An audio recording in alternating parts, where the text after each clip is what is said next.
Welcome to Bag Talk Smart Money Concepts, BTSMC, as I like to say. This is the first official class where we're going to cover technicals in this community. Now, I know there's people from different communities in here, but this is the first official class for my free community that I just made available. Really, last week? We just getting started. It was either last week or like the week before, but this is real fresh. So here we are. So for those who don't know, my name is Bag Talk Rel. That's my government. Say, nah, I'm playing. That's not my government, obviously. But everybody call me Bag Talk Rel. People call me Rel. Whatever you want to call me. Um, who am I though? Ultimately, I'm a full-time trader. I trade options, futures mainly. I maybe dibble and dabble forex here and there, but yeah, I know I really stay on futures and options the most. Um, I used to be a high school math teacher before finishing that career to come into this trading career. You know what I mean? Really had to put that to rest because this trading stuff really changed my life. It's my favorite thing to do, and now it's what I do for a living. And I wouldn't ask for any other life besides this life right here. So, yep, that's really a little bit about me. Only other thing I'll say about me is that I used to play basketball, and anybody that used to play ball in here, I just want y'all to know personally, like, I mean, it's from the bottom of my heart that y'all can't guard me. You know what I mean? Nobody in here that could guard me. And I just want to make sure that that's known. You understand? So even though I might be on the charts and stuff, I still give it up on the basketball court. Don't ever get it twisted. Don't ever get it twisted. You know what I'm saying? We break structure when we break ankles. Don't ever get it twisted. All right, so let's keep it moving. Came on, sit on track. Don't do that in the chat. Don't do that. Don't do that. All right, let's go. So, for those that don't know, I do trade SMC.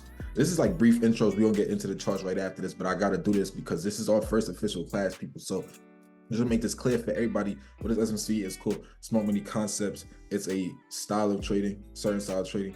You're approaching the markets from the perspective of the institutional trader rather than a retail trader. So people always say if you can't beat them, join them, and that's really smart money in itself. Like, you pretty much saying, like, you know what, we can't beat the market makers and institutional type traders, so maybe we should just learn their methods and make the moves with them because they be having the best type of moves. So that's really the mindset there. Why would you do SMC? You get to understand the whys behind price action. You can explain every movement on a chart on literally every time frame. So some of y'all have seen me take trades on the 5-second time frame, the 15-second. It doesn't matter, all the way to the freaking monthly. It don't matter. Price do the same thing on every time frame. It gives you very precise entries and exits. You can predict the market ahead of news events. You'll end up really learning that, wow, everything is coded. Wow, everything is rigged. It's like low key, like everything is low key rigged. You see that it's in the chart before it ever happens in the news, and it's all explainable. Your risk to reward is maximized at all times. You can predict volatility ahead of time through certain concepts we learn. So many different entry models and influences that you could have to give you a lot of confidence in your trades, and it applies to all markets. So there's smart money traders in forex, options, futures, commodities. I don't care what you trade. It's smart money. It's the market is the same in every market, really, or in every asset class, and um that's why I love it, because I'm able to kind of bounce back and forth between forex, options, futures, and whatever else I choose to trade. It's the same thing. Or I might in crypto too. I think I've give signals in all markets, and they play out the same way. For me, so um, yep, it's the algo. It's the algo. Kev got me weak in the chat. He said he'll put me on a glove. He'll put me in a glove like Gary Payton. For those that don't know, Gary Payton was a defensive specialist in basketball, and like I said, may I reiterate, nobody in here could guard me in basketball. But what is SMC like? We don't. I mean, we trade pure price action. Like, so we don't use indicators. Not knocking anything here, just speaking on the style. We don't trade support and resistance, or chart patterns, or candlestick patterns, or trend lines, or supply and demand, or volume, or any other like typical retail concept. Like, we approach the market from a whole different stance, basically. And once again, as my side note, there's some fire traders in every type of style. I don't care what it is. You know what I'm saying? Fire traders exist in every type of style. I'm just describing the style that resonated with me and why I like this style the most. And I've tried out all the other styles. Trust me, I've been obsessed over this trading thing for some time now. and this one resonated the most, and so that's why I stick with it. Quick moment here just to say you could join this free Discord if you're not in it already. I'm just gonna get the link here, put it in the chat. Definitely join. It's free. I'm gonna be doing a whole lot of classes in there, etc. All I'll say is if you join that, no, I never used VWAP. I never liked VWAP. I used to use them EMAs. Nah, I don't use anything like that. Nah, not at all. But yeah, if you join that, just know you make sure you press get access. Once you type your email in, just press get access when it comes up, and then the channels will all load up in like a couple minutes, and then you in there. We'll be doing a whole lot of things that's valuable to you in there going forward. So without further ado, let's get into price action. Now that we got the intros out the way, syllabus week, y'all know how that go. Now let's really get into price action and all that. So today our focus is kind of looking at entries and seeing how we could approach the market and get some very favorable entries that give us a solid risk to reward, and when is the best time to really enter a play. So let's look at it. So I'm going to use the past week that we just experienced as the preface for our class. Like that's what we'll be talking about. So this is an example. We're going to take it from basically the day of NVIDIA's earnings through yesterday, which was Friday. So this is a screenshot I have from my that I sent to my mentees. Told them like, yeah, this is our short-term bull case, because based on the way that price was dropping and signatures and price action, we know that okay, this sell-off is not believable. You know, you got to kind of, so my first point here is I want you to look out for signs of fake moves.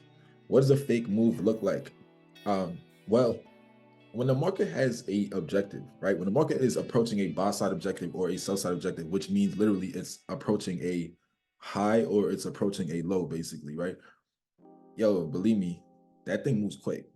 Y'all should know, because when you against the market, right? When you're the stop loss that they target, y'all may know they blast through your stop loss, right? And they move very quickly when they're ready to move. So when there's a news driver, because the market can't make those moves without a news catalyst. So yes, we may know, yeah, the market's gonna go up, but when it'll go up and how it will go up is usually driven by a news catalyst. So they may use, oh, CPI is the reason the market went up. Meanwhile, we've been new market's gonna go up because it tapped into a bullish fair value gap.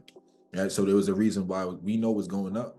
They need the news to actually be the catalyst, because if they didn't have that news catalyst and the market made such violent moves like that randomly, nobody would participate in it because it would be unpredictable. But because now that they have something to blame it on, like, oh, it was CPI, I guess, okay, it makes sense. Or, oh, Apple came out with earnings or whatever, then it makes it like okay for people. So they need that news driver. But outside of that, look at moves that you can tell are clearly fake.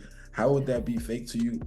A good sign is if you see something dropping and it's really staggered, right? There's no, for people who know fair value gaps, you're not seeing any fair value gaps in the move. It's nasty. So that's why I said this sent this to the group. And then basically this happened. This is the aftermath right here. This is the aftermath. So this is the same area when price was down here. That's when I sent the arrow that we was going up, and you see the type of move that happened. So I'm sure everybody witnessed that. If you looked at the stock market this week, it was a pretty crazy run up. And like I said here, it took the whole entire New York session dump in 1 hour. So it took all day, literally all day to drop. And in 1 hour, they killed the whole day's worth of drops. Why? Because that's the fake move. So you really, first thing is spotting where is the market truly targeting. That's what you want to see. What is it truly targeting? So we knew it was targeting buy side the whole time. That's what we call engineering of liquidity, because that's not how stocks sell off. And in the other direction, it could be the same thing. If it's staggered in the buy direction, just know you're gonna have a hard red candle coming out very soon. You just need to know what price is going to drop off of, what POI is price going to tap into to cause that drop. And for this, there was a POI that price tapped into to cause that drop. Now, what is a POI? A POI is a point of interest. Now, I know there's different people, different experience levels in here. Some people are brand new, some people are experienced, some people are brand new to smart money, and some people are experienced in smart money. So I'm trying to balance the room, talk to everybody at the same time. But let's go to the charts for a second. Let's go to these beautiful charts for a second, man. Let's move this over and let's move this over. And let's stay here on NASDAQ. So this is the ticker for NASDAQ. This is your equivalent to QQQ. I told you I trade futures and options mainly. So even when I'm trading futures, right, I'm still on my phone buying QQQ calls. So I might be in NQ buys and QQQ calls because they move simultaneously. It's the same exact thing. One is just for futures traders, one is for options traders. If you do both, make money both ways, right? So what price had tapped into here, just so coincidentally, right, quote unquote coincidentally, right, as soon as price tapped into this highly probable bullish OB on the daily, right where we want the reaction, right by the 50% of it, guess what? Price ran up and eventually, as you guys may know, did run those all-time highs. Now, I haven't played this candle yet because we're gonna do somewhat of a small back test on that day, but this is the NVIDIA day, at least. A lot of this happened after, well, no, I guess this is NVIDIA. This is the day after NVIDIA. So we obviously kept pushing to the upside, once the market opened up the very next day. And so what is that POY that price was staggering into? This daily bullish OB, highly probable daily bullish OB. Now, if you've heard of order blocks and you don't have success with them, most likely you're choosing the wrong order blocks. There's a lot of things that may look like order blocks, quote unquote, maybe by somewhat of a definition you may have heard, but I can definitely help you with that, and we'll talk about that as the class is going on. I've done a master class for that already, so shout out to people who've been on my master class. You don't have to say it in the chat. I actually prefer that you don't, but if you could kind of zoom out and see this picture, the people who's been on my master class, y'all could probably see why this order block was so highly probable. And so seeing the way that we reacted to it makes all the sense in the world. And so people are gonna kind of like see this move that happened. Look at this move. Like, this is a crazy move. And they're like, yo, man, let's blame that on NVIDIA. But we, like, come on, this order block, it was sitting there waiting for price to get there. And on purpose, price will stagger into that POI. Look at this. This is not how stocks, I said stocks. This is not how stocks sell off. This is not what a true sell-off look like, my people. I do not look like this. Like, especially this little section. Like, what is this? I knew this would at least get ran out. So depending on the true direction of the market, like if there was no POI, sometimes you could be careful of this move where they may run this out and then come back down. My bad. And then come back down. That's possible too. They could have just ran out this section, held this inefficiency and came on down. That's possible too. But in this case, we actually tapped into a daily POI, which we would expect to bring us back to the upside. Now it's funny, this week, I wanted price to actually come down to this OB that I got from the weekly. So I have my emotions tied in it because I don't know about y'all, but I'm personally sick of all-time highs. Like, because the price action is choppy, it's slow, it feels like Russian roulette, kind of just waiting on price to break down finally so we can get better entries. But like, nah. So I'm sick of all-time highs. I wanted price to really come down here and then do that move, but it used the daily OB instead of using a weekly one. That's fine. What on the left created that move?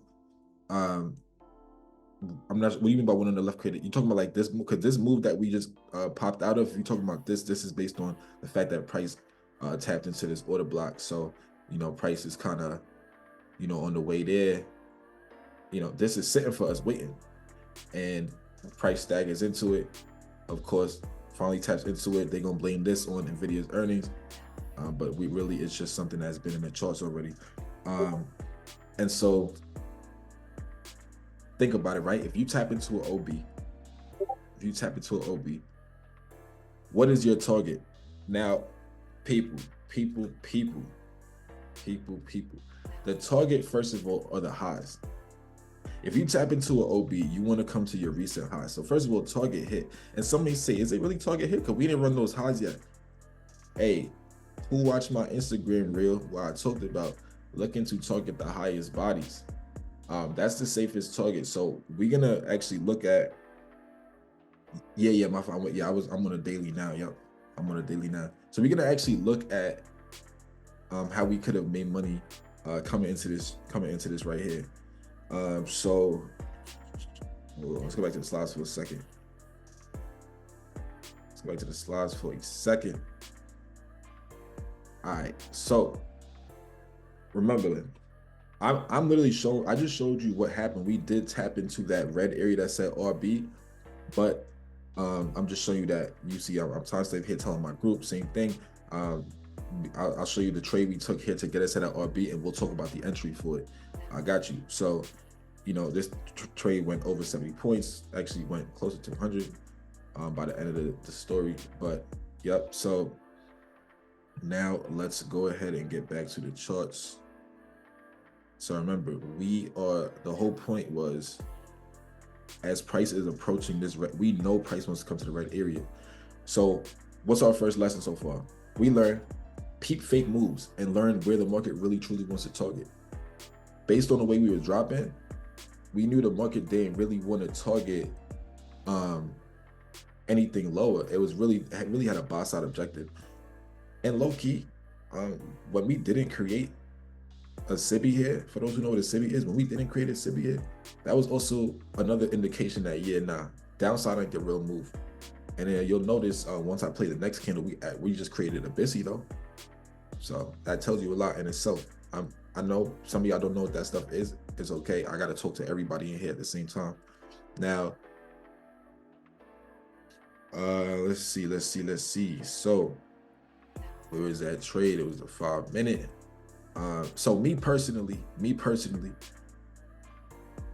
and ignore these yellow lines for now. I'm gonna get back to those yellow lines a little later. Ignore the yellow lines for right now. Me personally, when this day opened up, you see it opened up here at 9:30 right here. We've been running, as you could tell, and just ahead we have that red area. So there's no way we tapped into the daily OB all the way down there somewhere, right? We had tapped into that daily OB, ran this much, not to tap into where our profit target is. So once you get the real direction for the market, you now have a target. That's my point in this. We know the price wants to come to at least the red area. Now we anticipate it's gonna cross the red area, but for the people who see my Instagram reel, y'all know it doesn't have to close over the wicks. The safest place price could go to is at least the highest body at that swing high. That's the safest place. If that you want to talk about almost a guaranteed target for yourself, if you don't got much time on the charts or you kind of conservative, take the highest body at a swing high or the lowest body at a swing low. Very, very conservative targets. And so based on that fact, all I gotta do is find something to enter on. So as price is rallying up here, we got confirmation. Shout out to my phase 2 members if they in here, because we know how to determine whether the high of the day or the low of the day is put in already within the first hour of the market. So based on some stuff that went on, I only teach that to my phase 2 members. At this point, I already knew the low of the day was already put in.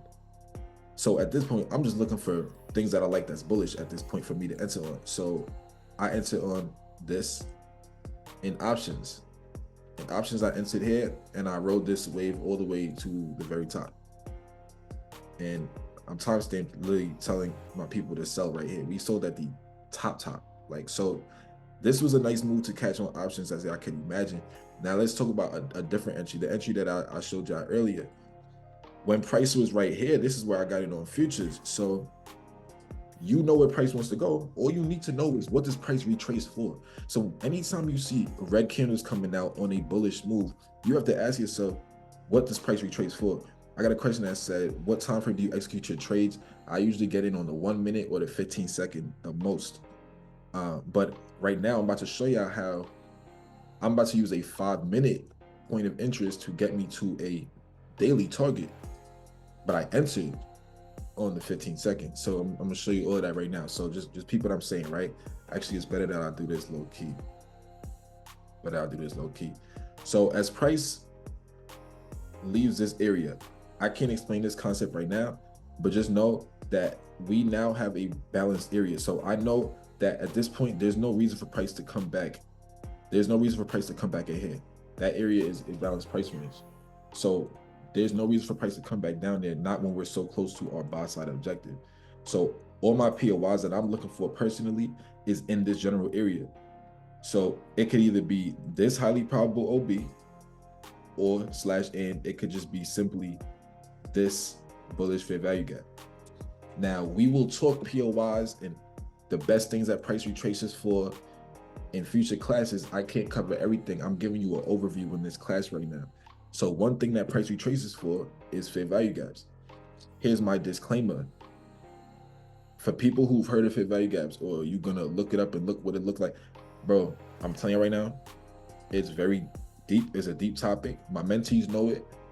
My mentees know that if they in here, you cannot think about taking every fair value gap, because a lot of them, I'll say this, if I looked at a chart and I see 100 fair value gaps, probably 30 of them are relevant, 70 of them won't be relevant, and people gonna try to take trades on the 70 and lose money all day long and say, oh, fair value gaps don't work. No, you don't know what you're doing. Respectfully, it's okay, but I'm just saying, like, you don't know what you're doing, so you think they don't work. It's like, no, you're choosing the wrong ones. They're all over the chart. You just have to know which ones are highly probable, which is what I end up teaching. But this is a highly probable one. All right, so therefore I'm looking for entries in here. I got a question that says, do you wait for price to put the high or low of the day in the first hour for entry? Great question. No, I don't. I get in earlier because I combine concepts. So what I'm talking about with the high or low of the day is not an SMC concept. It's an entirely different algorithmic strategy, but I combine those two algorithmic strategies. And so SMC actually can help me get in earlier. That other strategy helps me pretty much. It's like confluence for me. But sometimes, like in this section, this was chop, we was chopping. We didn't really have no much direction. But once we got confirmation that the low of the day was put in, now I started looking for my SMC entries. So options got in on this BTSMC. Options got in right there. Futures I didn't get in until the trade I'm about to show you right now. And yeah, no problem at all. So all right, so place we looking to be entered in on. This the 1 minute. Literally just waiting on my moment, right? Just waiting on the moment to get in. I know that price could use this. Price could also come slightly lower and use this general area. Why? Because if you remember, I had highlighted a 5-minute order block that would encompass this overall area. Now, once again, people who is my masterclass may know, for this specific order block, the way that it's drawn, the only place I would actually expect price to bounce at really would be pretty much in this area. So for me, entering my trades in here, ultimately, the most I'm really risking is to be maybe 15 points on NASDAQ, just about maybe 15 points on NASDAQ. If I enter in here, if I want to wait till lower, that's cool, but I'm risking the trade leaving me. So here's my initial thought. I actually personally wanted to enter the trade in this area right around here, just around like right here, maybe the very, honestly, like I'll say the top of this red candle is literally what I wanted to enter at. But price didn't give me that. So here's how you adjust. And this is why I like lower time frames. So as I'm waiting for price to get in there. Okay. I'm watching this like a hawk because I understand that MP said, isn't that a fair value gap bounce? Yeah, that's what I'm entering based on. I'm entering based on this 5-minute fair value gap right here. That's what I'm entering based on. So for me, if the 15 seconds shows me signs that I could get in, I'm gonna get in there, because what you gotta understand is like the 15-second, the 5-minute, the hourly, and the 5-month and the 25-year charts is all the same thing, y'all. Like that's why the only thing that's gonna bother people is the speed at which these things occur. But if you know what you're looking for, prices do the same thing on all time frames. So we bearish in here now. So if we indeed bearish, then I'm looking for price to hold bearish sentiment. Okay, so this is sus. We not putting in this lower low. This is sus to me. There's no reason to even be. Once we close over, put it like this. Once we close over this 850, that's a horrible sign. If I'm bearish, so if I am bearish, right? There's no reason why we should close over this fair value. If we close over this one, we're probably gonna run to the upside. I can't cover everything in one class, but if we close over this, we're probably gonna run to the upside. So I'm watching things like this. So now in this entry strategy here is, okay, we know price wants to come up into this area and probably even higher. We know what price retraces for. We got our area. Now so I got this area from the 5 minute. Now that it tapped into the 5 minute area, I go to a lower time frame to get my entry. That could be the 1 minute for you. That could be the 15-second for you if you got it like that. Whatever it is, come to the lowest time frame for your entry and then look for those structural changes. So for me, getting a closure over this, at this point, I enter my trade. Typically, I do like to buy pullbacks, but I'm on the 15 seconds. Sometimes on the 15 second, I buy things impulsively. Not like impulsively emotionally. I mean, like I may buy it on impulse because a 15-second, a 15-second candle here is like very small on a 1 minute. Like when you look at it on a one, that's me getting in right there. You know what I mean? At the top of this doji. Okay, so now that we're back on a one, we just watch it all play out, really. So this is easy to hold. And you notice that price is still doing the same thing. What did price retrace for right here? Price retraced right here for this fair value gap. Cool. And as it's pushing, what did price retrace for right here?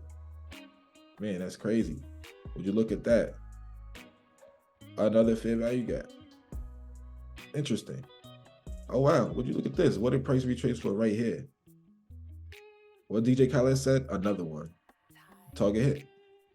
It's like a ladder. It's like it used the fair value gaps as a ladder, just stepping on top of them. Target hit. So off the rip, we getting in, you already up like basically 40 points. And then at this point, there was no real reason to sell. There was no reason to sell. Price kept running and running and running.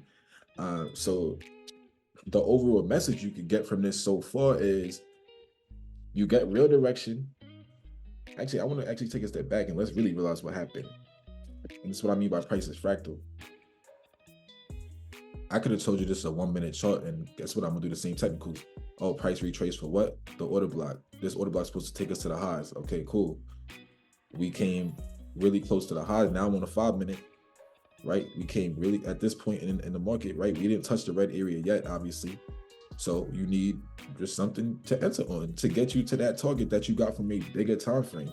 And so that bigger time frame would be the daily. That's a daily target. We're close to it. Get it on a 5 minute and ride the wave there. Now, if you missed this entry, you had another entry right here. This one was solid as well. This is a continuation OB. If you missed that one, cool. Use the entry that I gave to my members for futures, because my phase 2 members, I actually told them to get in at this point. I told them I'm getting in swings here. My phase 1 members, I had signaled this day trade for them. So you could have got in this and just rode the wave. Now, at that point, where did I enter? I literally exited at the top. So what time is this exit here?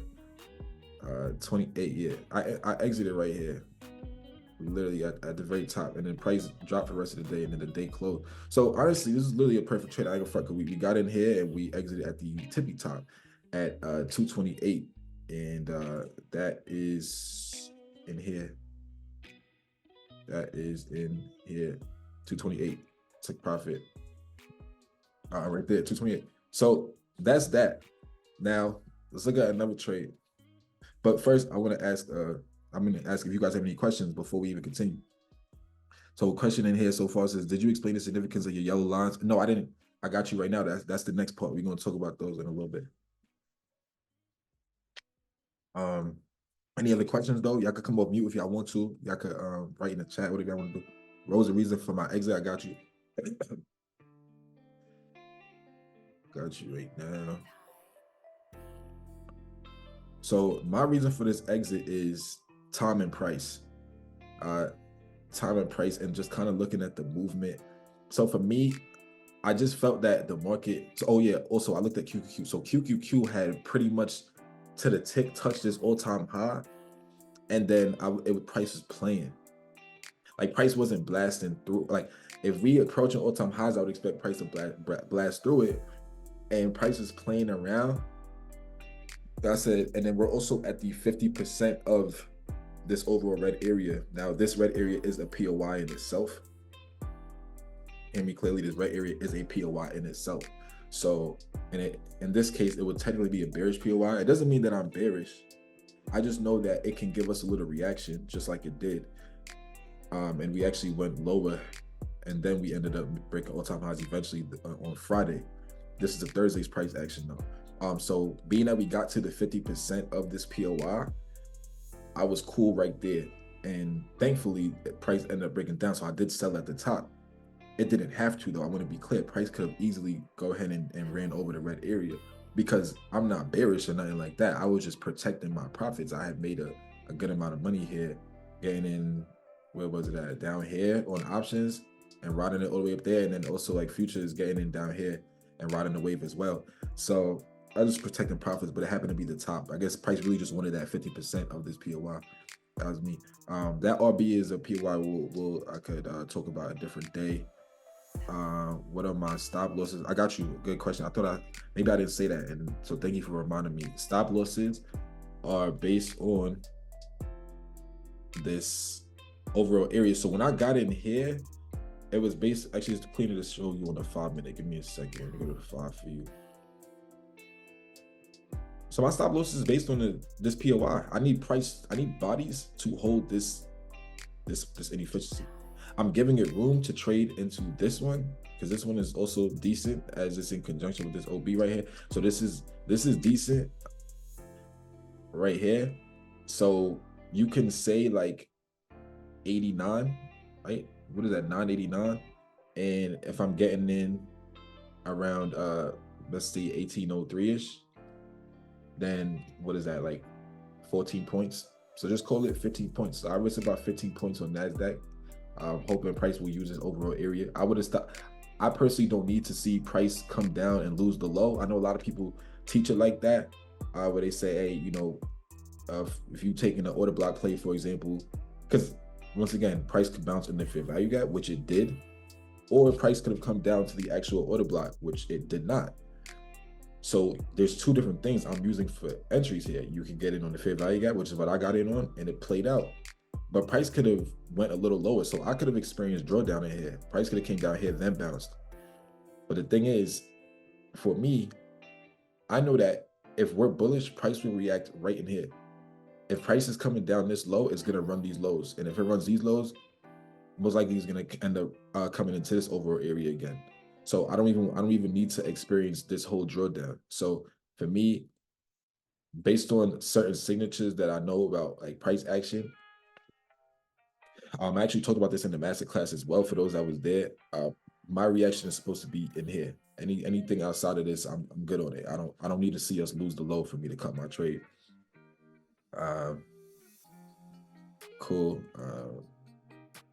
Now for the person that said, is anybody in the waiting room? No, my waiting room is off right now.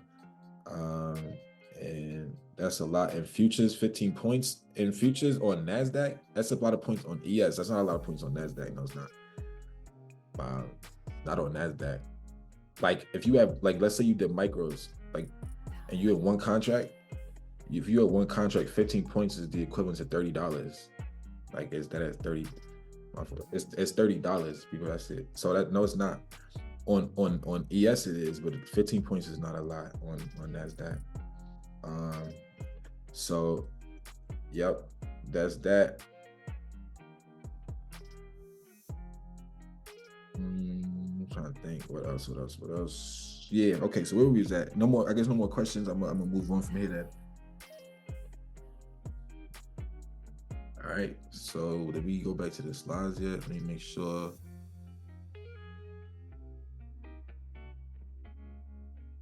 $300 on a regular NQ. Yep, 300 on a regular NQ, exactly. And that's the thing. Like, so 300 on a regular NQ, that's why you shouldn't be traded NQ unless your account size can allow for that, you know? You see what I'm saying? Like, because I actually want to make a quick point on this. If people are trading the minis without the proper account size for that, you'll be considered over leveraged.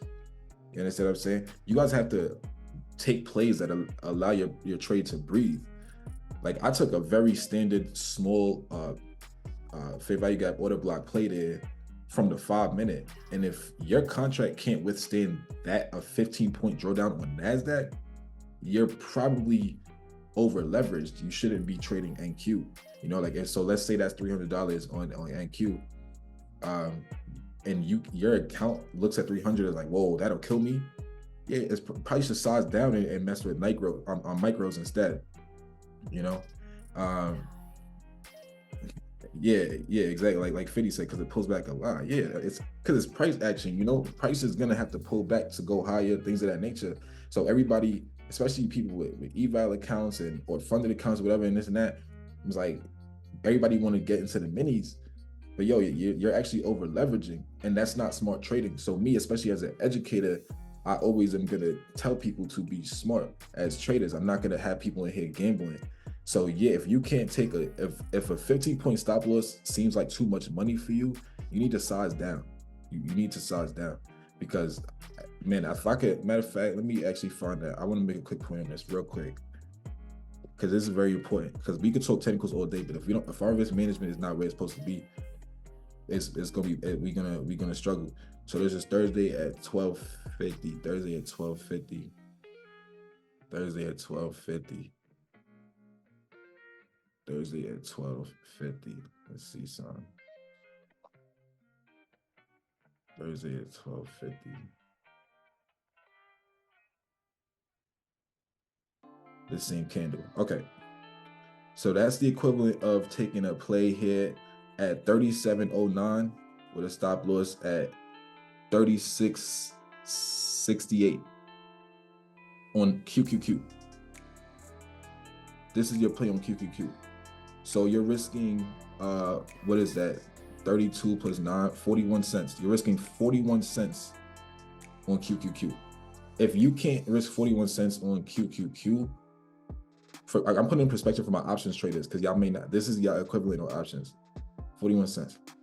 You know what I mean? If you can't risk 41 cents on QQQ, you're over leveraged. Understand?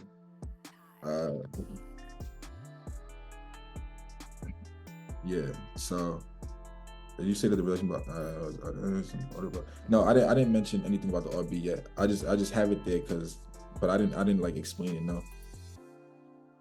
And yeah, you could definitely get a sniper entry, but the thing is, this is, first of all, my entries is on a 15-second anyway, so my entry is going to be a sniper regardless, but I do give myself room for price to trade into here. Now, I expected price to bounce. That's why it played out, because it bounced where I got in at. I got my signatures on why I need to get in. I already kind of showed y'all that part in here. You know, I already showed y'all the reasons I got in on that specific trade in here, you know, because I got the shift that I needed and structure. I don't need, like, a lot of people with they market structure, they needed to close over this high and things of that nature. I didn't need that, because I'm trading off of different signatures I know about the algorithm. So for me, I already know if we close back over this high, then we're actually gonna end up running these highs. If we run these highs, then we're gonna continue to run up. So for me, I know closing back over this, I already know where we're going. So for me, I got confirmation. I'm not just entering it just willy-nilly. Anytime price hits a POI, let's remember there was a point of interest here, right? This was an area where I'm expecting bounces at. Anytime price hits a POI, immediately I'm watching like a hook for changes. There's no confirmation yet. This run up is not enough. It was this part that told me, oh yeah, we bullish. It was this part that told me we was bullish. Really didn't even necessarily need to see us close above this. Honestly, I'm probably saying too much, but really closing above halfway of this already told me once we close above halfway of that.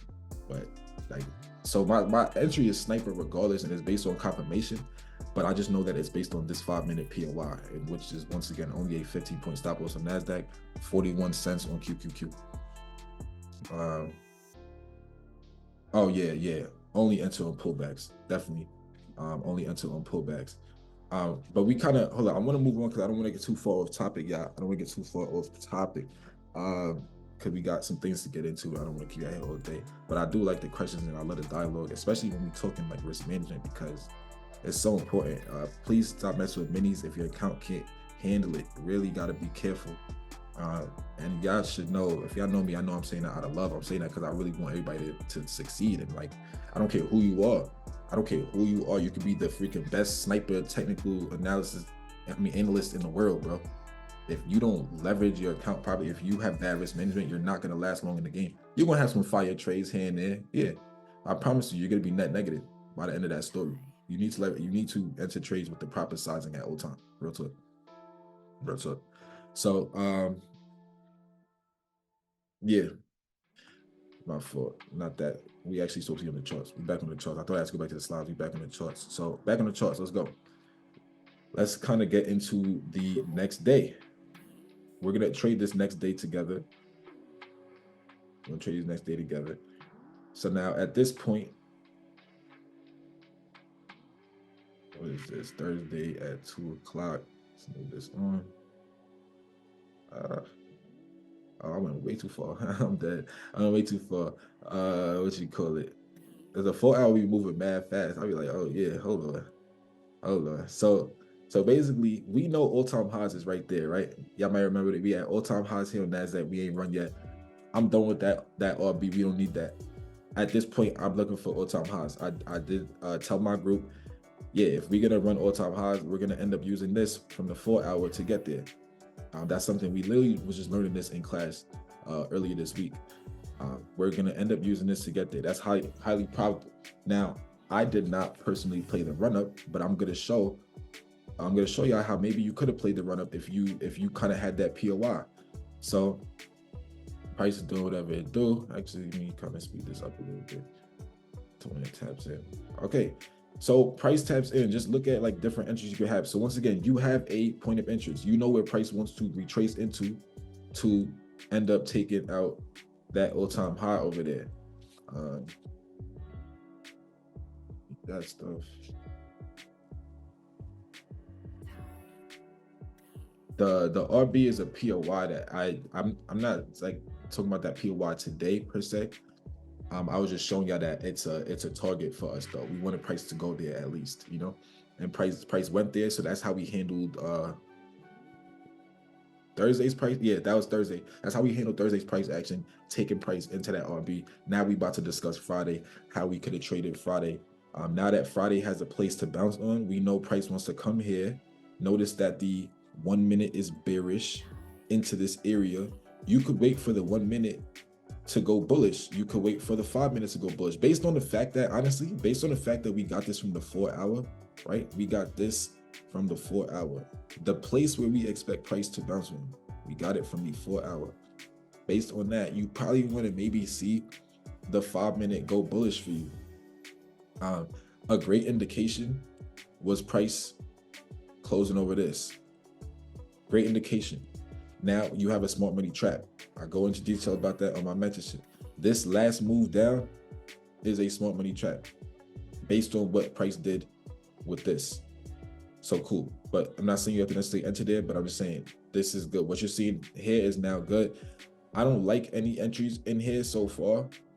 You could probably talk about a continuation OB, but like, no, this is not an OB I like. I don't like that one. So no, I wouldn't even say enter anything in there. This one is solid though. I like this entry. You could have taken. And where's the goal? The goal is to get to what? All-time highs. I did not play this run-up at all. I did not play that run-up. But I'm just showing you that my point, I really want to hone in on the fact that you get direction first. You figure out where does price want to go.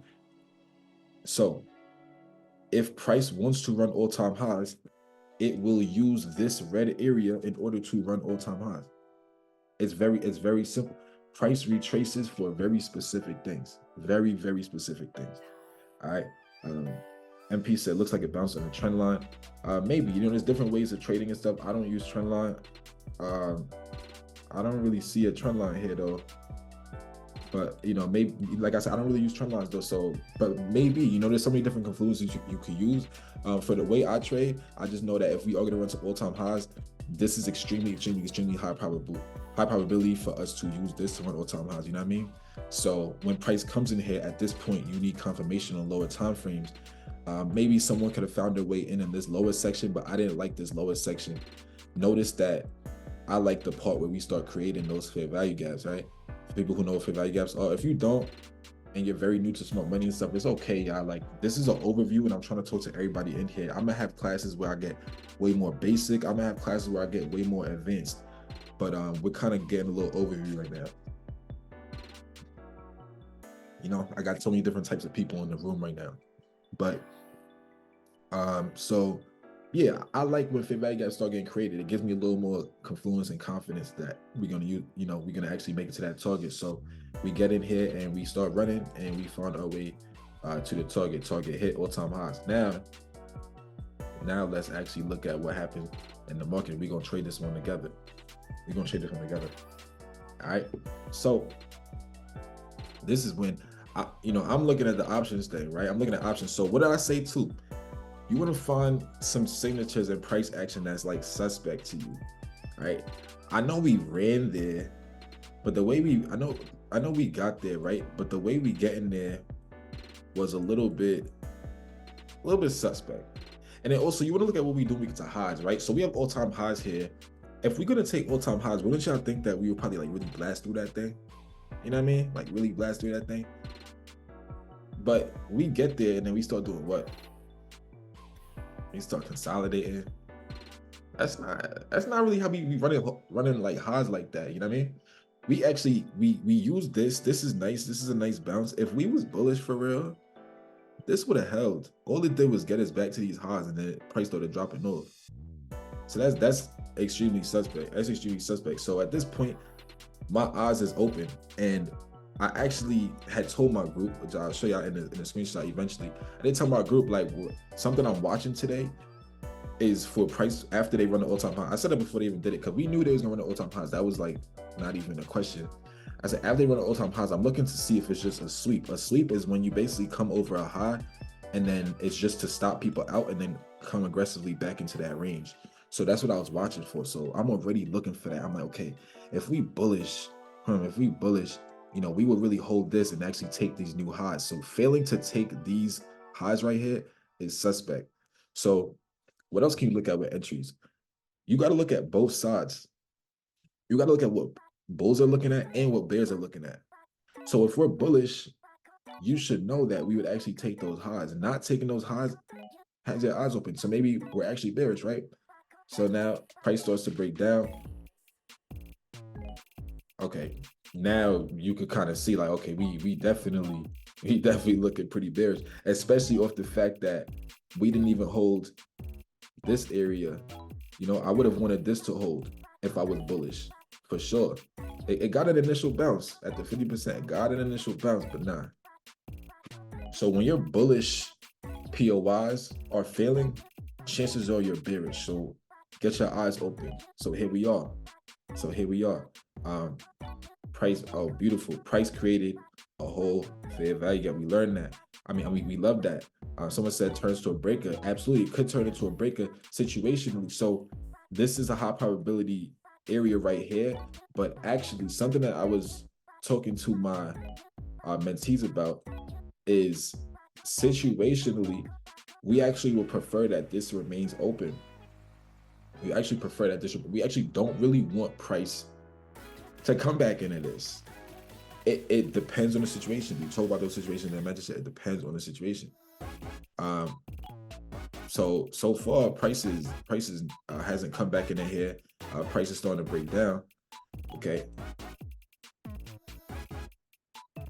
And if it comes into here, we want it to be used very, very sensitively. I'm talking about, this is how you could base it off of, right? You don't want price to come to the upper half of it.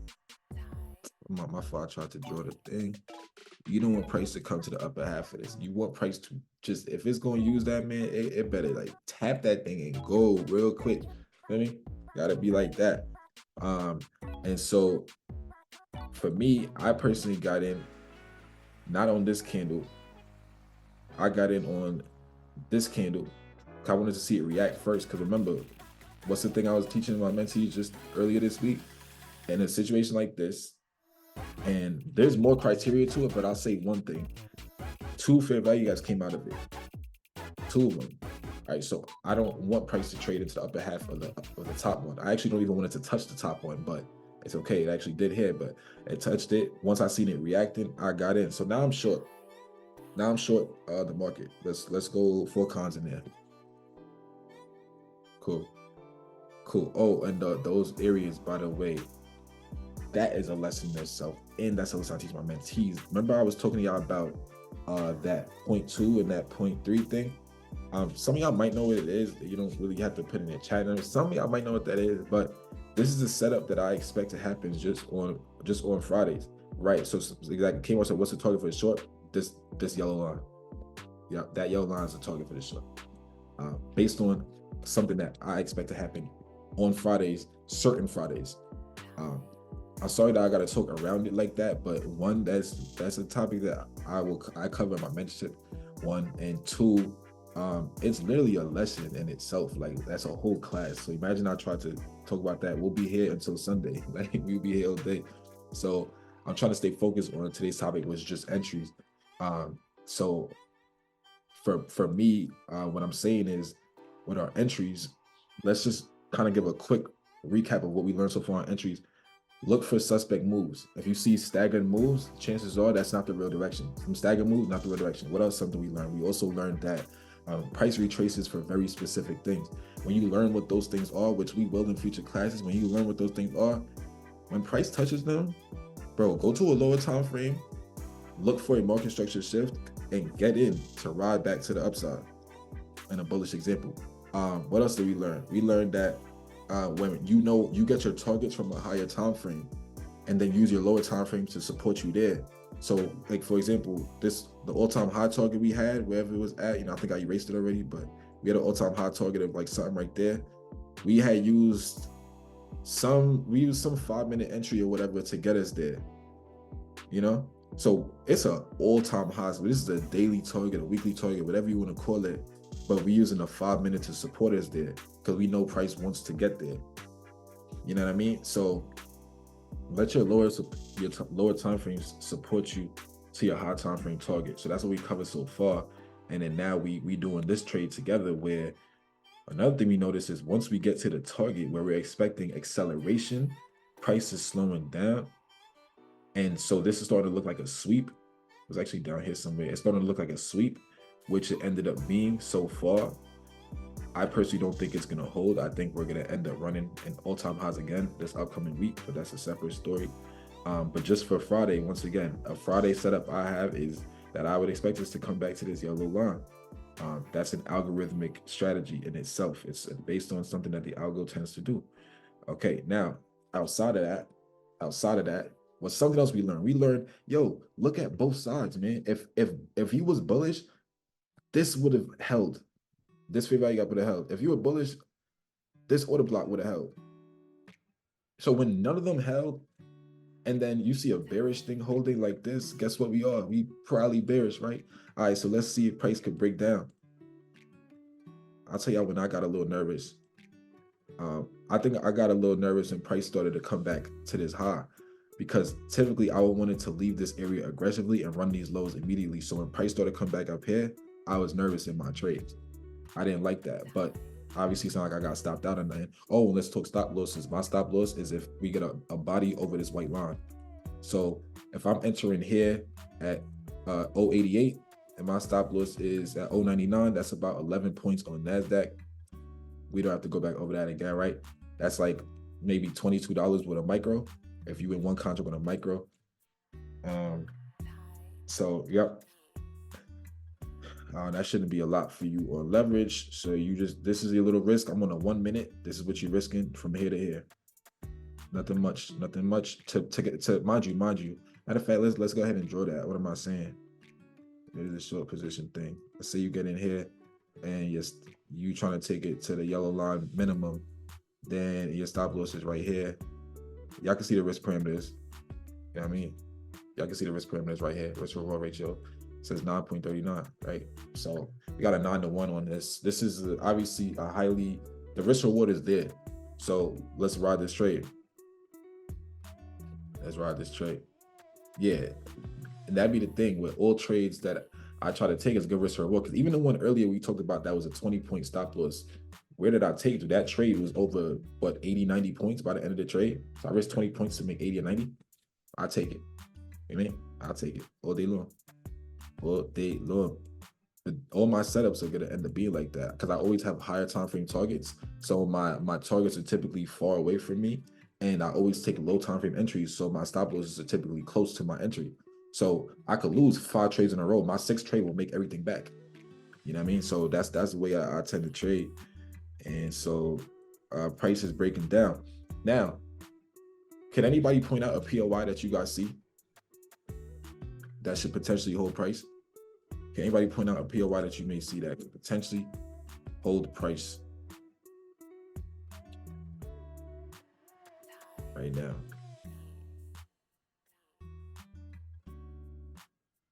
Anybody see one? There you go, Kmart. Yep. I like it. I like it. Let's go ahead and draw a rectangle around that and see if this could hold price for us.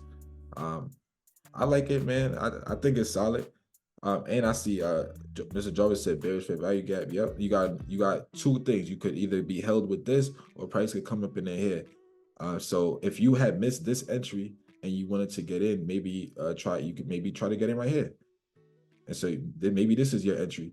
And let's see if it ends up playing out for you. Cool, you ran the low. Congrats. You that's a successful trade in itself. You getting in that, you know what I mean? Whatever, let's call it 75. And you took it down here to 35. Is that 40 points? Hey, that's 40 points. Good job. So let's keep it going. Price comes up. Probably makes you a little bit nervous, but ends up coming back down if I remember correctly. There you go. So still using it. It's coming on down pretty well here. I would want price to if it taps in here, reject it here, I wouldn't want to come back higher. So if we are indeed bearish, I would want this to hold pretty sensitively, really. That's something I would want personally. So it's not holding sensitively. I don't like that, but price continues to break down. It held the area, but when I say sensitively, by the way, my fault, I'm not explaining that. I mean to hold under the white line, which is 50% of this area. And once again, that's based on a fair value gap. All right, but ultimately it held. And also you may see people that this is a bearish OB. That's a bearish OB as well. So price didn't hold 50% of my fair value gap, but I had another confluence up here, which is the bearish OB. And now price continues to break down. Yeah, it was still, exactly, I agree, Kmart, it was still good order flow regardless. Yep, still good order flow. And then target hit. Now, I'm holding my trade until like I don't feel like it anymore. I think this is literally when I got out right here. This is literally when I got out right here. This is my exit. And right, where's that? That was my exit. As you see, 1105 just sold my QQ puts. And then this is also me saying, what I'm watching for today is after we run all-time highs, do we almost immediately come back to the range or do we continue? And so there it goes. And so that was my exit right there at 1105. So, but this exit, it came from a weekly time frame. Now y'all might not understand how I got this, you know, that target right there, and that's okay. That's okay, because that's not the important part. You have to know how to get your own targets until we learn more, of course. Y'all could continue to tap in with me and we'll learn more, but I'm just saying, I'm sure you guys who trade have your way of getting your targets. My point here is I have my way of getting my targets, which I could share in the future, but based on the fact that I have a target, all you need, if you know where price wants to go, all you need is valid entries. And do you notice that as we're dropping, everything bearish is holding? A bearish fair value gap is holding. A bearish order block is holding. A bearish order block and fair value gap is holding. A continuation bearish OB is holding. Literally everything bearish holds until you get to your bearish target. You feel me?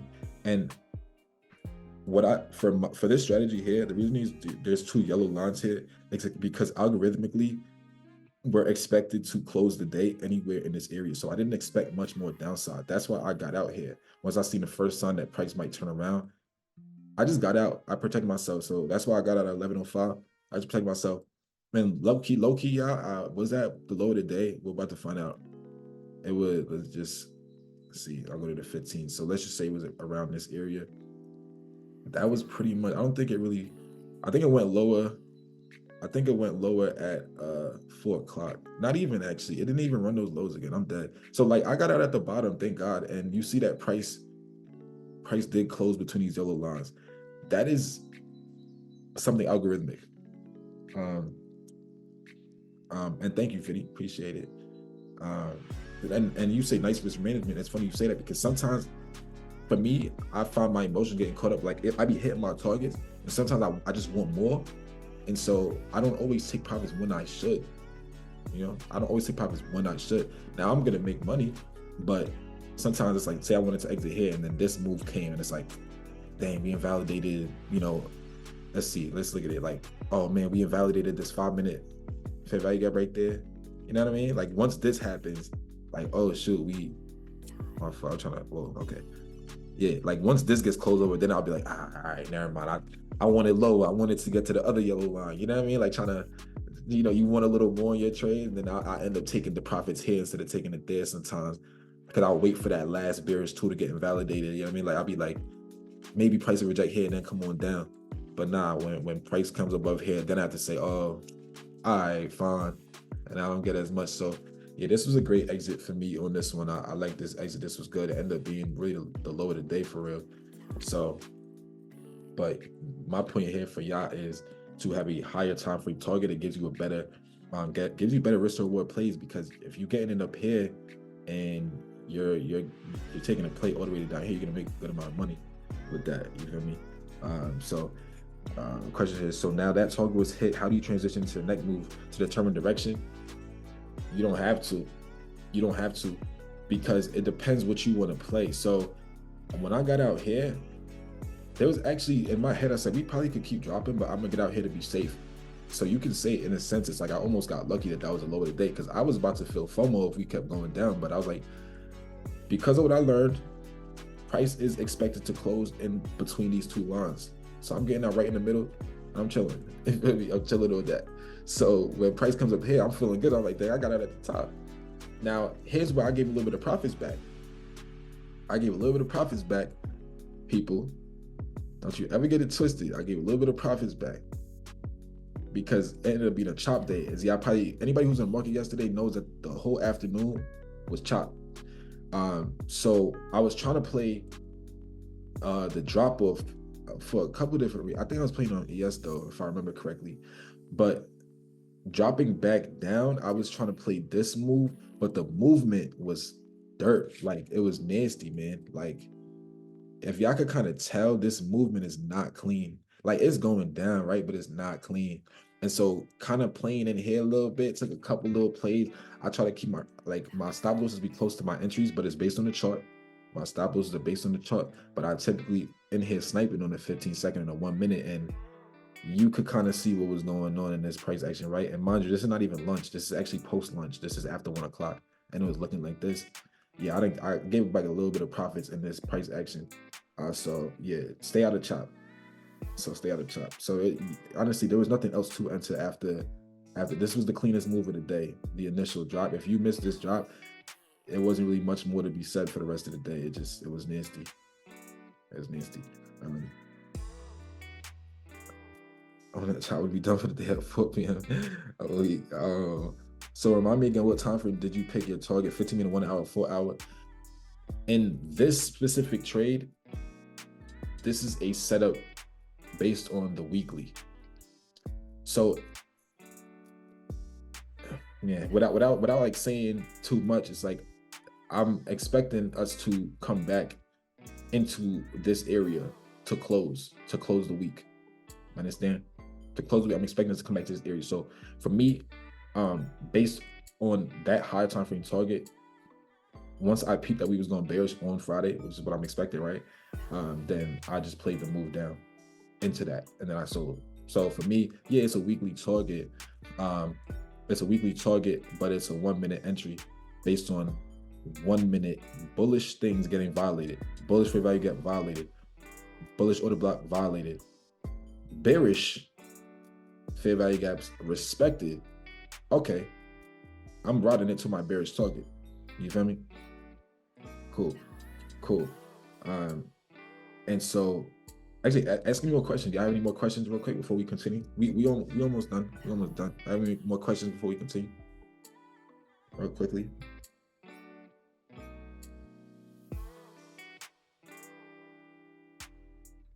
And while I wait for y'all to maybe type something or come off mute, I just want to just keep reiterating to y'all, like, if you play off higher time frames, it gives you so much better plays. Like, you catch bigger moves.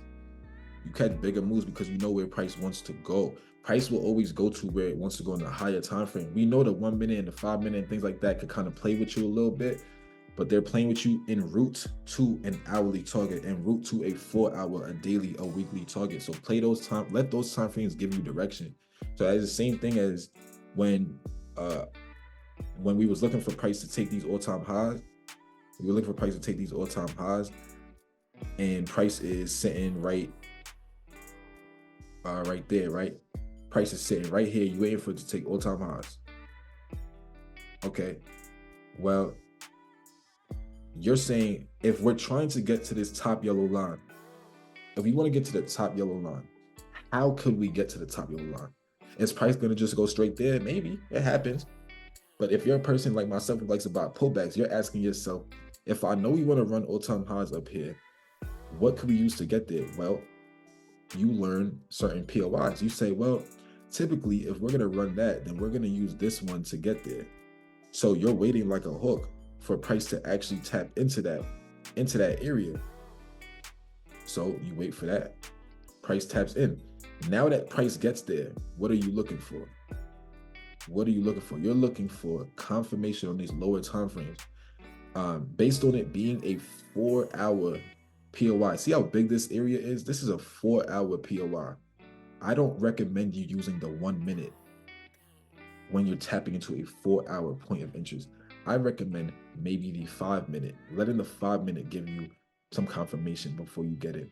So because it's a 4 hour POI in this example, and that's why I said there was indication with us closing over this. This is a very highly probable SIBI, or in other words, it's a very highly probable bearish fair value gap. This red candle, if you're bearish, oh man, ain't that crazy? Ain't it crazy how when you're bullish things work, and when you're bearish things work? Ain't that crazy? And ain't it crazy how when you're bullish, bearish things don't work? It's keep trading simple. We not worried about this if we supposed to be bullish, right? That's why we went bullish hit, disrespected it. Price came back to what? The lowest body. Need I reiterate that lowest body concept? Price came back to the lowest body and a swing low. It didn't run the wicks though. Learned that from my Instagram reel. Came back to the lowest body. Now we pushing. I don't like any entry in here. I want to see fair value gaps start to get created. And so once it got created hit, now I will be looking for entries. Once again, I did not play this move. I'm speaking about this in hindsight, but I'm saying that's what I would typically look for. I would want the 5 minutes to start giving me some fair value gaps to show me true direction, true intent to move higher, true intent. So now that we get those fair value gaps, you can take the dip into it right here. You want bodies to hold that area, not wicks. You need bodies to hold that area. As you see, bodies are holding that area, and then we fly, and eventually we got to them all-time highs how we should. Got to the all-time highs. All right. Try back to a 2 chart side by side for see how that works for you. Okay, cool. Oh, smooth. Yeah, good tips in the chat. Yep. Another quick example of, I wanted to just show this briefly, of that lowest body concept for those who saw me post it on Instagram. What did ES bounce on? Because we talked about NASDAQ's daily bouncing on the daily order block. Peep ES. Look what it bounced on. The lowest body in this swing low. Now it ran. Lowest body. Safest place to take profit. So if you was in puts, safest place is when we run that lowest body. Safest place for yourself. And same thing with CL. So CL, you see this arrow? When price is down here, I told my group that price should run to this yellow line. And I told them that a safe stop is just the highest body. A safe stop is the highest body on this swing point. You see what I'm saying, y'all? The safe stop is the highest body on that swing point. Let's look to the right where price came to. Come on now. Just take profits there, man. Just take profit. And that highest body thing is a chart hack. It is a chart hack. Because as soon as price touched that, CL died so far. We'll see what it want to do. It's been very rangy. It still could definitely run up to that yellow line. We'll see. But at least so far, if you would have just played this run up and took profit at the freaking highest body of this swing point, you will make your money and get the heck out the market. Understand what I'm trying to say? Come on, man. Come on, man. That highest body thing is a hack. I shared that one for free. That's a chart hack. Quickly, let me go to these slides for a second. And just to say, reiterate once again, if you guys want to join the free Discord, that is the link. I just put it in the chat. That is link for the free Discord. We talk smart money. Obviously I had to talk around a lot of concepts today because there's a lot to learn. Like, what the heck, you expect me to see it all in one class? Like, I'm trying to stay focused on entries as much as possible. The different POIs, I can't, like, you know what I'm saying? I can't do a whole class on each POI. We'll be here until tomorrow. But I'm just giving you an overview of how we look at trading, how we tend to do things. So that's that. That is the free Discord. I am announcing here that I'm opening one-on-ones back up for a little bit, just for a little bit, because before one-on-ones was getting pretty overwhelming, especially with me running 2 mentorships at the same time right now. But I am opening my schedule up for one-on-ones a little bit, so that's something you would DM me about if you are interested. You DM me on Discord or you can DM me on Instagram at Backtalk Terrell. But I would say my availability is still pretty limited, but I'm opening up a little bit right now, just for a little while. Just trying to get a little more active again. And so there you go. And then Forex traders, I don't know how many people in here trade Forex, but I got something for you if you trade Forex. Now, a lot of people know a lot of these Forex. This is very quick. I just want to say, a lot of Forex traders, y'all know a lot of y'all platforms been getting shut down with all the different regulations going on. I have a regulated broker for you that has 1 to 500 leverage. You're getting that leverage back with a regulated broker. If you trade Forex and you're interested in that leverage, use this link and sign up with Sway Markets. If you have questions about that, once again, DM me, but I'll put this in the chat too for Forex traders. I know a lot of people looking for, because once MT4 and all that stuff got shut down, y'all need something new. Sway Markets, you can look it up, do your research on them, hit me if you need. Sway Markets, 1 to 500 leverage. You can use that link and register. Use that link to register though. Obviously that's also a commission link, so use that link to register if you're going to use it. But even if you don't use my link, and still check it out, because this is the spot where a lot of Forex traders is going. You're getting that leverage back and it's regulated. All right, so that's that. And just letting y'all know, I have an Apex link as well. That's a discount link. They still doing 90% off evals. 1 day pass promo is running through Tuesday as well. So I will also put this in the chat real quick for people who are trying to do funded challenges. This here is for you. That's for the funded challenge people, discount link. And so, all right, let's move on from that. And I already told you how to contact me. That's my Instagram. That's my email. That's my website. And I have one last thing that I want to do with everybody. One very last thing. But I don't know if we have time for it. That's the thing. I don't know if we have time for it because we already been on here for an hour and 15. I wanted to do one quick back test, but I don't know. I want to do one quick back test, but like, I don't know because of time. Fiddy says I should. Run it. Y'all valid? Y'all valid? Okay. Copy. All right, let's do it then. Let's do it then. Say that. Let's go ahead and do it. So let's. Wait, I clicked on my Instagram. I'm like, what am I going to right now? My bad, y'all. How did that even happen? Is my laptop frozen? All right, whatever. I don't know what to say about that. I'm gonna just. Wait. Anyway, okay, let's just go to the charts, bro. All right, we back in the charts. I don't know what that's about. But yeah, I got y'all. Let's go ahead and do this back test. Go ahead and do this back test. Can I get a request?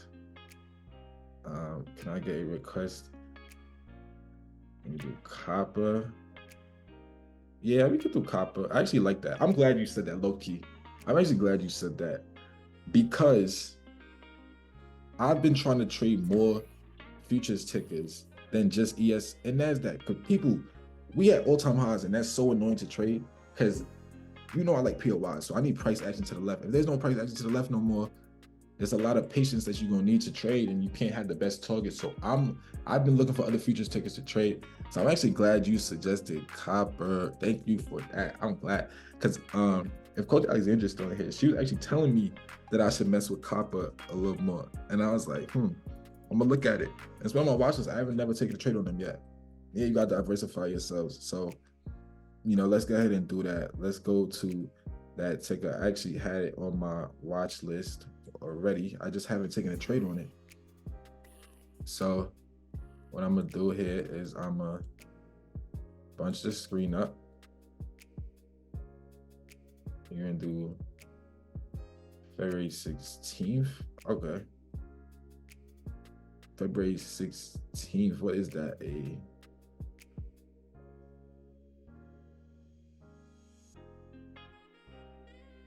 It's a Friday. Thank you. Appreciate it. So that means I have to put us to the 15th on a Thursday, and then we'll take it from there. That's okay. So that's Wednesday's candle. We need to play Thursday's candle. All right, cool. All right, so we can work with this. I'm actually glad you said this, and I hope they move clean. All right, if they don't move clean, this is on you, Liliana. This is on you if they don't move clean, man. But I wanna kind of let's do this back just together. Feel free to come off mute. Feel free to type in the chat whatever y'all want to do. I want us to participate in this together. No, nah, no pressure at all. No, I'm glad. I'm so glad that because I feel like every futures trader just be trading ES and NASDAQ, including myself. I'm glad like I got somebody that's traded something else like metals, so that's good. That's good. All right, so here's how I would approach the day headed into it. What I always try to do is try to get a direction for the daily chart. So and I use signatures a lot for that. What I mean by signatures is if we're bearish, this should be happening. If we're bullish, this should be happening. So in this example here, for me, I would say that if we were bearish based on the liquidity right here, we should be holding this. Getting this closure above this area to me tells me that price has higher intent. So for me, I'm personally bullish on this. I don't think that it's gonna come back down, because if it was gonna come back down, it would have happened when this green candle tapped in. The next candle should have took us down. We should have continued dropping. Having this candle closure over that inefficiency, tell me you want to run higher. So for me, I want to talk process here. I want to talk process so we get all the insight. I have bullish intent on the day, so I'm looking for bullish entries, simply put, to take us into a higher time frame target. So I would say a mini target for me is trading into this. That doesn't mean I think price will reject there. I actually don't think price will reject there. I'm just saying for the next day, maybe price wants to trade into here, and if it has energy, it'll trade into here, and that's where I will leave it at. So I have two spots that I want price to target. I'm literally write the word target area on it, put that phrase there, target area, and I'm gonna put that in both of them.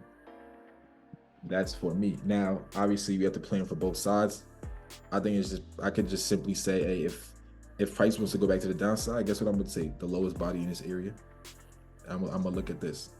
All right, so I got a setup. I'm personally bullish based on what price did on this signature, seeing that we did not hold this area. That means it has higher intent. There's nothing here to stop price from getting into this area.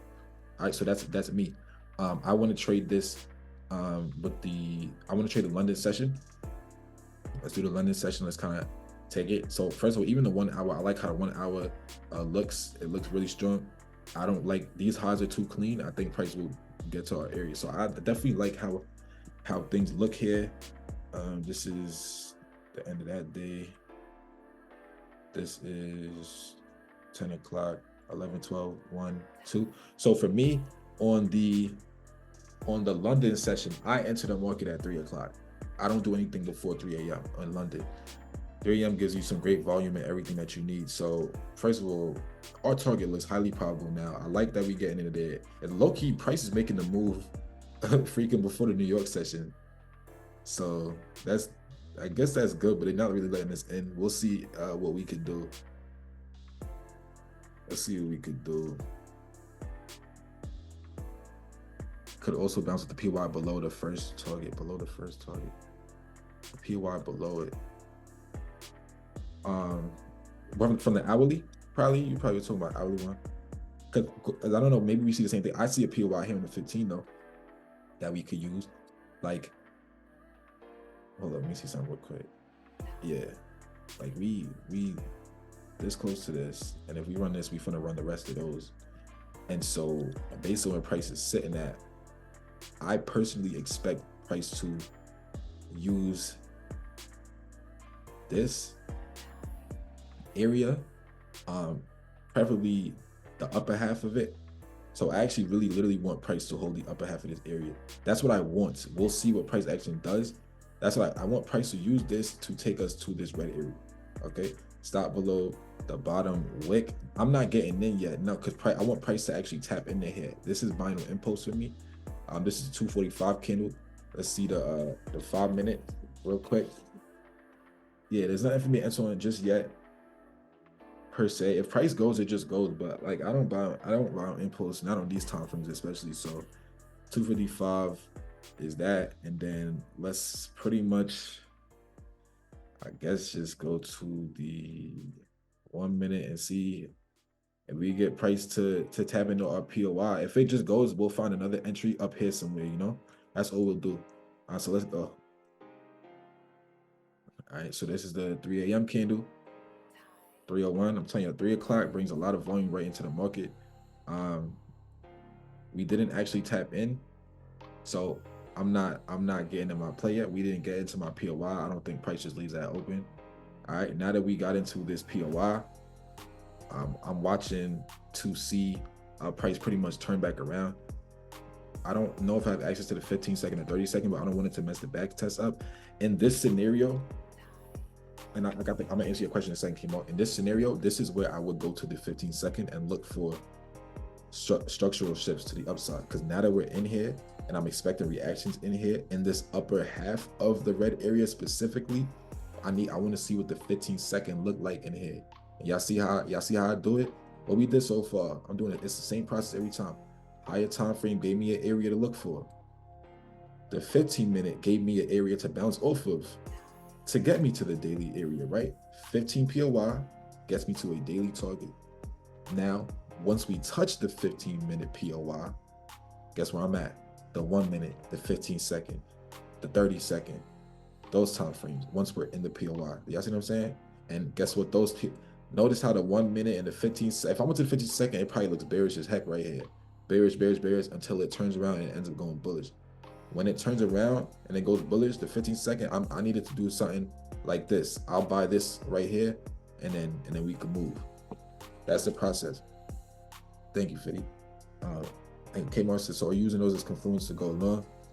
Yeah, I'm using to go long right now. I'm using this 15-minute POI. If we lose this halfway point, then I'll be very wary. But once again, I would still need confirmation on the one anyways. So see, even looking at this, if I had access to the 15-second, I'm sure I could have got in already. I'm gonna get in now. It's gonna look like we got in up here, but we really probably got in down here in real life. Because to me, this is a sweep. We just sweeping this low to push up. We should be running these highs next. Another thing I look for is the creation of fair value gaps. So once again, not everybody may know what I'm talking about here, but for those who do, if price failed to create a bearish fair value gap, meaning this candle opened up and traded back to the low of this green candle, that's a good sign for upside. It's not even creating no bearish fair value gaps, and we just tapped into a POI, and we just swept the lows. Those are my confluences. Sweep of the lows, didn't leave a bearish fair value gap. All right, let's run it. Because it makes it seem we got in right here. I'm gonna take 3. Let's say our max leverage is 5.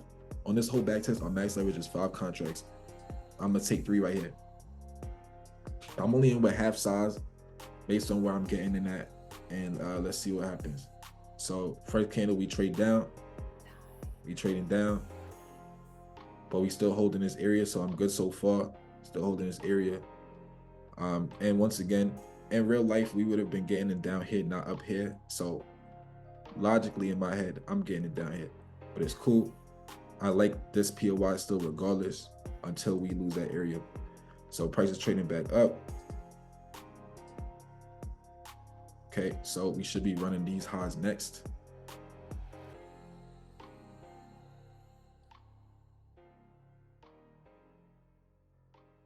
Playing around at the highs, but leaving, see these clean, it's clear to me we're gonna run these highs. If we really had bearish intent, this drop would have went, you know, or it would have gone. This drop would have gone if we really had bearish intent. So I don't want to jinx it, but like we running them highs, like not to jinx it.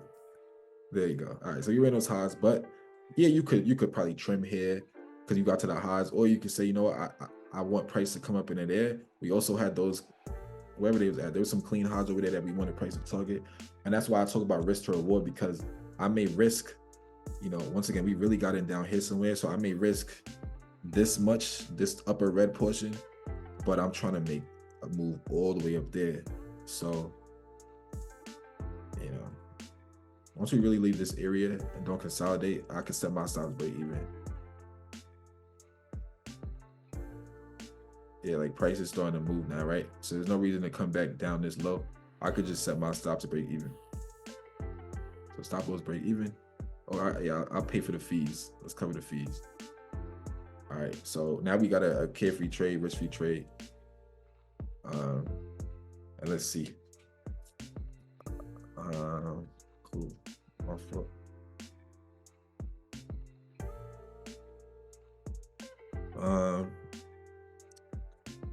I'm gonna trim real quick. I didn't want price to lose this low personally. So I'm gonna take off 2 and I'm gonna leave the rest for runners. It is what it is, you know? I'm gonna leave the rest for runners. So we locked in a couple. Yeah, Sarah, I'm gonna post it in my community. Yeah, yeah, definitely secure them fees, facts. And anybody to get my money. They not about to get my money. Heck no.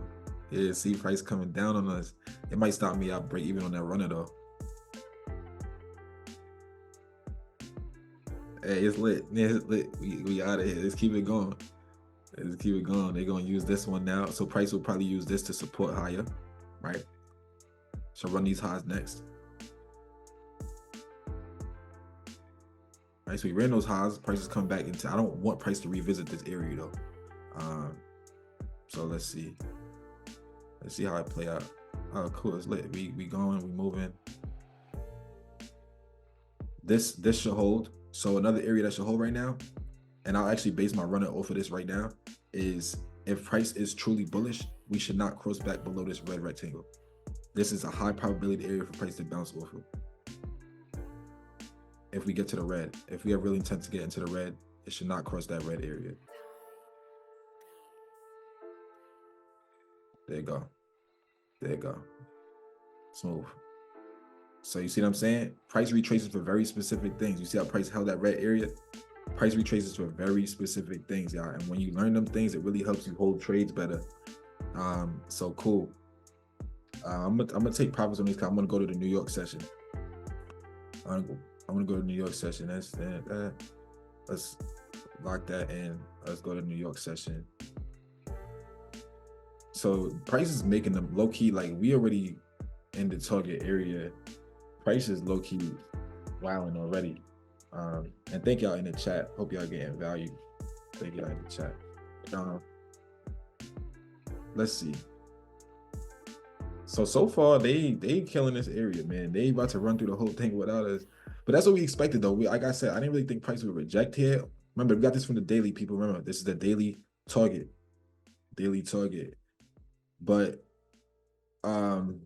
dang, I guess price is real bullish on this day. So this is all right, 7 a.m. We need the 8 a.m. candle. She killed that area already. Gone. Let's take that off the map. Let's take that off the map. That's 8 a.m. And then we need to go to what? This is 8:45, 9:15. And then, yep, the next candle will be not. Wow, we already basically at the next target. I'm dead. It's funny because if I'd have held the London buys, if I would have held from down here, man, I would be up OD. That'd be crazy. Um, oh, you're very welcome, Liliana, and Steph, and Mr. Charles. They said it's a sorcery. Belinda, everybody, thank y'all in the chat. I'm glad y'all getting value. Let's keep it going. We almost done. We about to finish up with this New York session. This is 9:15. All right, so let's finish up with this one. So, man, what's the plan here right now? What is the plan here right now? Because price is really impulsive. Price is really impulsive. Let's go to the 5 minute and see what we can see here. Tough.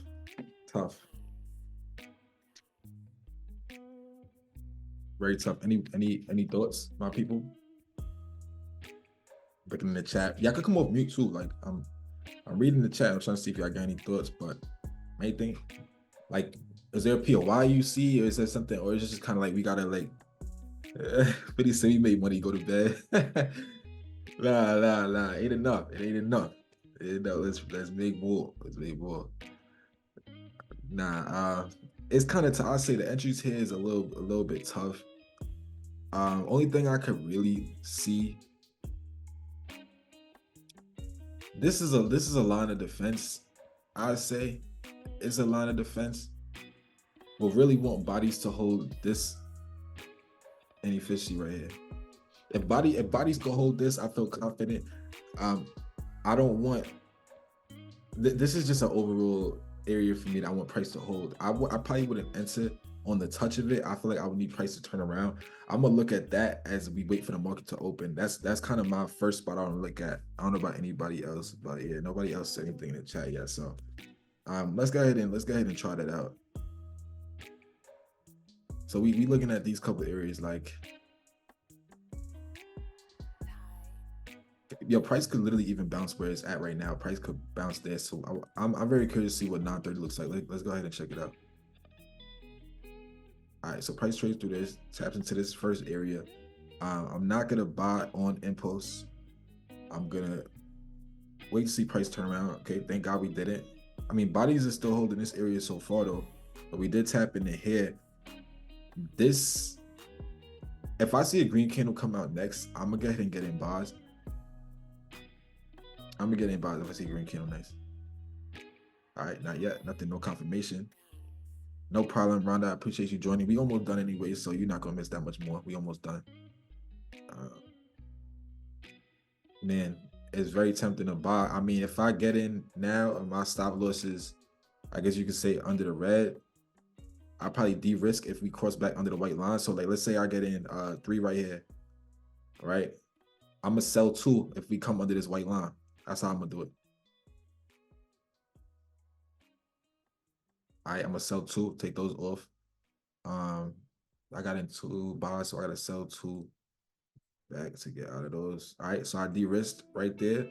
And then my runner is if I lose these lows. So sometimes you could do that. You could scale into your entries and scale in your exits as well. We always talk about scaling to entries. You could scale your way out of a potentially losing play. Because you may say, okay, I want us to hold the upper half of this. It don't hold the upper half, but technically you're not really invalidated until you lose the red area, right? So that's what I just did there. I got in on the upper half. I de-risked. I'm holding a runner just in case we still hold this area. All right. Yeah, that's a way you could definitely like scale out of place. So if you know what to look for, you could definitely handle things just like that. Because you know, price is holding it so far. All right. Yeah, I like this. I like this. Let's erase this part. We don't need that no more. So my runner is still profit here so far. I like this. I would say we're very valid in this play. We're very valid in this play. If we could get price to make it above this. If we get price to make it above this, we are extremely valid in this play. To be all the way honest with you, y'all, I'm already confident if price can make it above this. If I can get a closure above this, I'm very confident of where we're going. But let's play even safer and say if we get a closure above this, then I know we on the right side and we're gonna make it into that red area. So let's see what happens.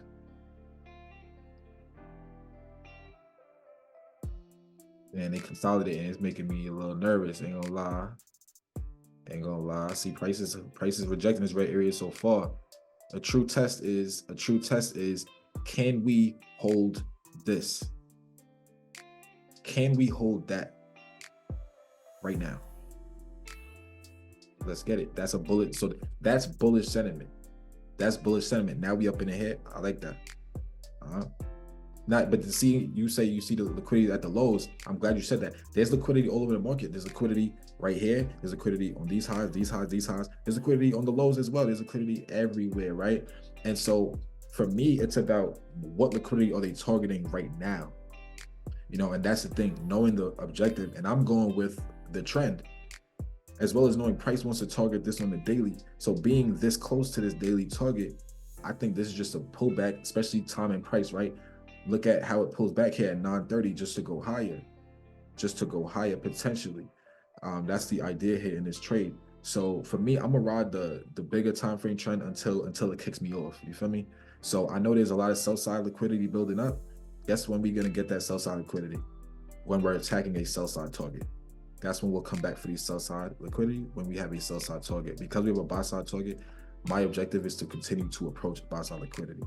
Yep. VT said that was just a wick, did not have a body under the white, but you still took 2 off. Yeah, because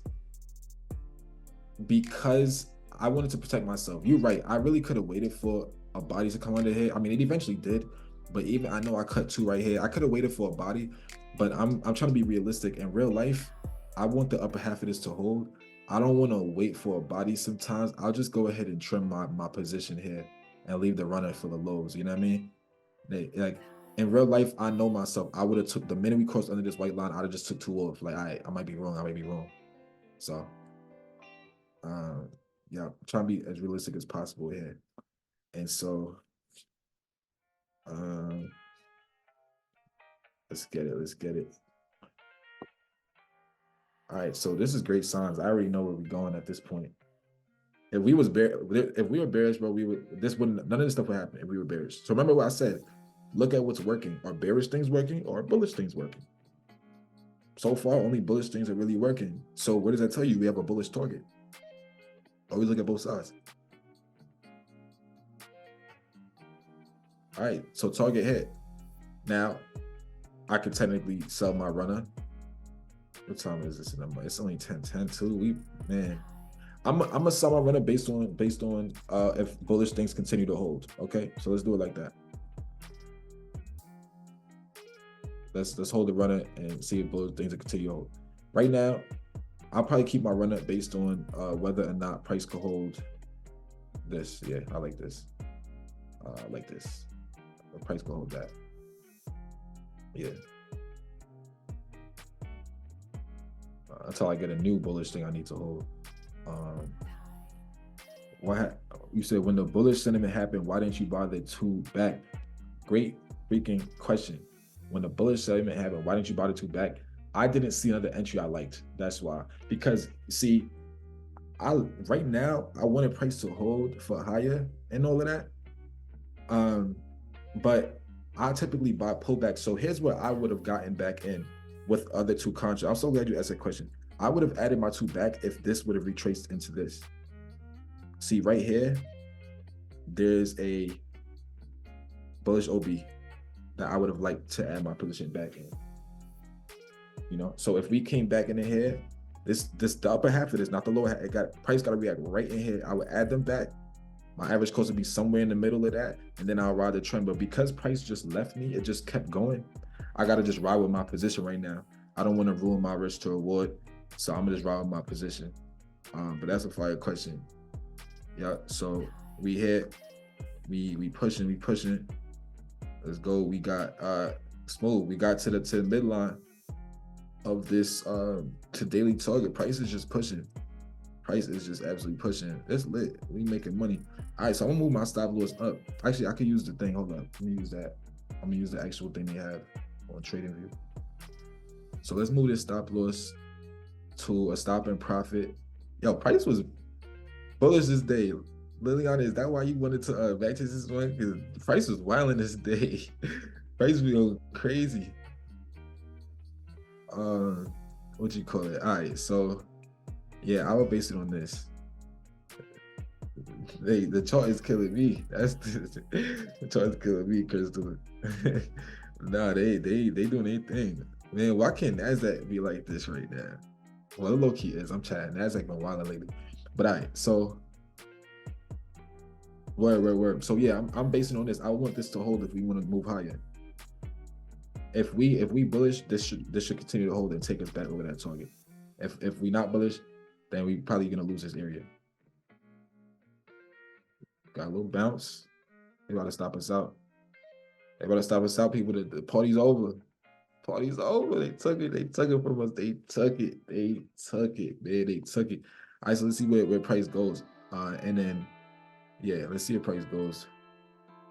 Hey, look, we got out. That's a great exit. That's a great exit. I'm living with it. I'm glad you're learning a lot, Fitty. I appreciate you being here. Price could potentially, if I look at the 5 minute, there's a chance price could bounce in here right now. All right, it came a little lower. Hey, ain't that the same? It's funny. That's the same spot I was telling Bundy, that was the same spot I was saying that price could bounce at. Remember that I would have added my position at? Ain't that crazy? Ain't that crazy? That's the same spot, bro. That's crazy. But obviously I missed that. That's cool. Yeah, that's price be pricing, man. Price be pricing. Real talk. I'm not trading lunch. I'm good on lunch. What I could say is, okay, 1 o'clock is when I tend to look back in the market. So